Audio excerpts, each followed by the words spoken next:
মৃত্যুবার্ষিকী উপলক্ষে আজকে আমাদের বৃদ্ধাশ্রমে মায়েদের দুপুরবেলা খানার আয়োজন রেখেছেন। শুভাকাঙ্ক্ষী আপনারা দোয়া রাখবেন যে স্যারের জন্য আজকে আমাদের এখানে খাবার আয়োজন রেখেছে।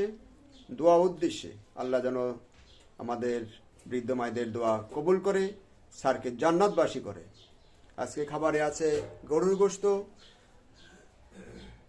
সাদা ভাত, ডাল আছে এবং সেই সাথে আমাদের যে সমস্ত সনাতন ধর্মী মায়েরা আছে, খ্রিস্টান মায়েরা আছে, তাদের জন্য ভিন্ন খাবারও ব্যবস্থাও রেখেছেন।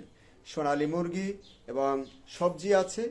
আর সেই সাথে যারা এই গরুর গোশত দিয়ে ডাল রান্না করা সেটি খায় না সনাতন মায়েরা, তাদের জন্য ভিন্ন রকমের ডাল রান্না করে নিয়ে আসছে, মুরগির গোশত দিয়ে রান্না করা।